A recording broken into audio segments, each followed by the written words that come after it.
Les novetats i tot el que s'aplica a la Copa Amèrica té un impacte als ports de la ciutat i d'arreu de Catalunya també. Ara ho preguntarem a l'Albert Bertran, que és el president de l'Associació de Ports Esportius i Turístics de Catalunya. Benvingut, Albert.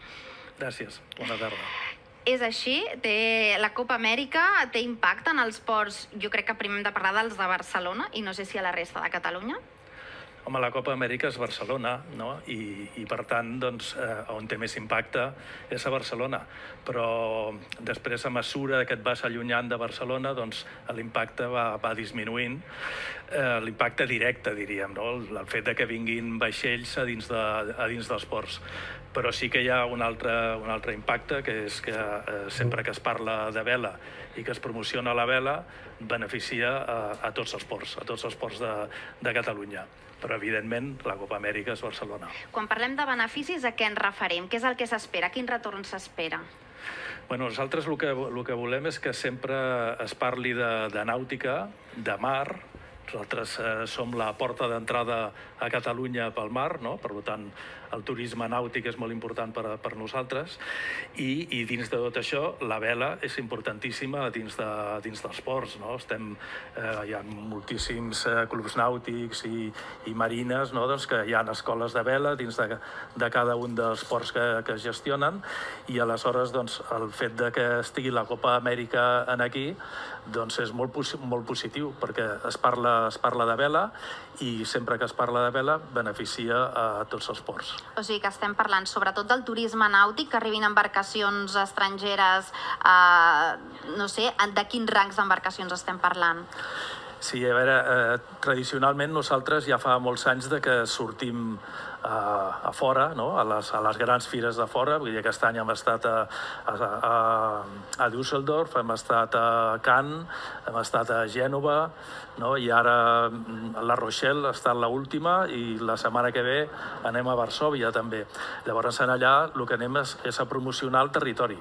O sigui, nosaltres allà anem a promocionar Catalunya, la Catalunya marítima, però també la Catalunya interior, perquè el que estem fent és promocionar el turisme, però clar, si som la porta d'entrada per mar, el que promocionem en primer lloc és el turisme nàutic.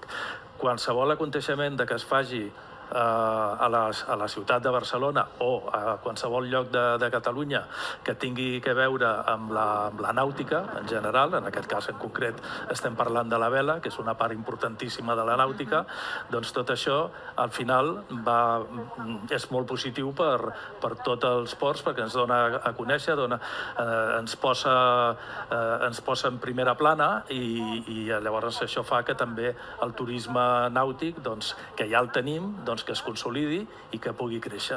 Quan creus que notareu l'impacte d'això? Home, jo crec que de cara a l'any que ve ja es notarà, i jo crec que ara mateix ja s'està notant. El que passa que hi ha totes unes qüestions que són intangibles, perquè hi ha veus que estan qüestionant molt la Copa Amèrica, que si no ha vingut tota la gent que s'esperava, que si no... Bueno, a veure, la Copa Amèrica no són els Jocs Olímpics. No pot venir tanta gent com va venir en els Jocs Olímpics. És un esport i és la vela, i la vela en si mateixa es fa en el mar i el mar a vegades és difícil d'arribar per molta gent, no? Però, bueno, tot això és, al final, el que et deia, que aquestes veus que estan qüestionant tot això no tenen en compte totes aquestes imatges que estan sortint arreu al món, perquè hi ha molts llocs on el mar i la vela és més important que aquí a Espanya, encara que tinguem, i que a Catalunya, encara que tinguem 600 quilòmetres de costa, nosaltres moltes vegades vivim una mica d'esquena al mar. Però, en canvi, hi ha altres llocs, com pugui ser Nova Zelanda, les nostres antípodes, que allà el mar ho és tot. Llavors, totes aquestes imatges que estan sortint i que s'estan seguint a França, perquè hi havia l'Orient Express, a Itàlia amb el Luna Rossa, a Anglaterra amb l'Ineos, a Suïssa, tots aquests països, això fa que Barcelona surti en el mapa i que llavors, potser l'any que ve, quan diguin on anem aquest estiu amb el barco o a l'hivern, On anem amb el Barclubs? Anem a veure Barcelona, que vaig veure unes imatges fantàstiques i que m'agradarà veure-ho en viu, això. I jo crec que això ho notarem. Ara has arribat una mica abans i hem pogut seguir la darrera regata junts. Estaves content amb aquest resultat del Sail Team BSN i, de fet, tu hi has tingut una relació propera, no?, en els últims temps? Sí, he tingut una relació molt directa perquè el Sail Team, no?, o sigui, l'equip juvenil i l'equip de femení, els hem tingut entrenant a Sitges, al port de Sitges, durant 10 mesos, no? O sigui que han estat allà 10 mesos amb el simulador, amb el vaixell que tenien, que no era l'AC40, però que ja els hi servia per foilejar també, i bueno, han estat allà entrenant. Avui en dia, doncs, Port de Sitges és la base oficial d'entrenament del Sail Team. Per tant, el resultat aquest d'avui les vull felicitar efusivament perquè ja sabia que eren molt bones, però és que avui m'ho han demostrat, perquè fer 3 segons i un quart amb lo poc que elles han pogut navegar amb aquest vaixell, jo ho considero impressionant. És tota una fita. I, escolta, ens podries fer una mica una visió dels ports que tenim a Catalunya, que són molts, en tenim 47 amb aquests 600 quilòmetres de costa. Quin és el repte que tenen ara els ports? Perquè suposo que el tema ambiental està en el punt de mira, no? Sí, en tenim 47 d'associats, que és pràcticament la totalitat, no? En falten 4 o 5, que ens agradarà que també s'uneixin i tindríem el 100% de ports associats. Que amb això Catalunya és molt diferencial de la resta de l'Estat, perquè el fet que siguem 47, pensa que això va començar fa 40 anys amb 8 ports que es van unir i avui en dia estem 47 units, però el més important és que estem units tant marines com clubs nàutics, o sigui, clubs nàutics que gestionen port, marines que gestionen port, consorcis públics que gestionen port, ajuntaments, tots estem units dins d'aquesta associació. I això és el que ens fa molt forts, no?, perquè el que et parlava abans, quan sortim a fora a promocionar Catalunya, doncs estem tots allà, no? I ja per acabar... Sí, bueno, el que em preguntaves no era tot el tema aquest de sostenibilitat i tot això.